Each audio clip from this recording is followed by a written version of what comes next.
একবার মুসা নবী আলাইহিস সালাতু ওয়াস সালাম আল্লাহকে বলে, রব্বুল আলামিন তোমারে একটু দেখতে চাই, তোমারে একটু দেখতে চাই। আল্লাহ বলেন, মুসা রে আমারে তোমার দুনিয়ার চক্ষু দিয়া দেখতে পারবা না।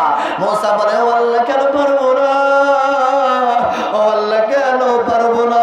আল্লাহ বলে, মুসা রে পারবা না, পারবা না, দুনিয়ার চক্ষু দিয়ে আমি আল্লাহরে দেখা যায় না। মুসা বলে, না না না, ও আল্লাহ তোমারে আমি দেখবো দেখবো দেখবো। আল্লাহ তাআলা মুসা নবীর দোয়া কবুল করলেন। আল্লাহ তাআলা মুসা নবীর দোয়া যখন কবুল করে নিলেন, মুসা পয়গম্বরকে আল্লাহ বলেন, মুসা রে আসো আসো, দূর পাহাড়ে চলে আসো। মুসা নবী দূর পাহাড়ে চলে গেল। আল্লাহ তাআলা নবীর একটা ঝুলকানি তোর পাহাড়ে দেওয়ার সঙ্গে সঙ্গে মুসা নবী বেহুশ হয়ে গেল। তোর পাহাড় শুদ্ধ ঝরে পড়ে ছারখার হয়ে গেল। বলেন আল্লাহু আকবার।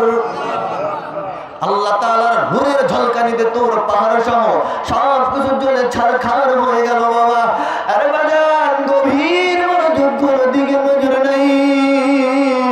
আমার মা বোনেরা যারা এসেছেন, আমার মা জান একটু মনোযোগ দিয়ে শুনবেন, কোনো কথা নাই, কোনো বাতরা নাই।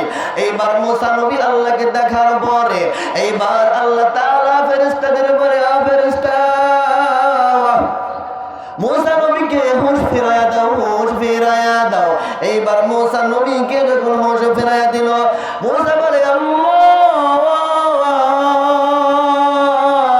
তোমারে আমি দুনিয়ার চক্ষু দিয়ে আর দেখতে চাই না, এত সুন্দর তোমার চেহারা, তোমারে আর আমি দেখতে পারবো না।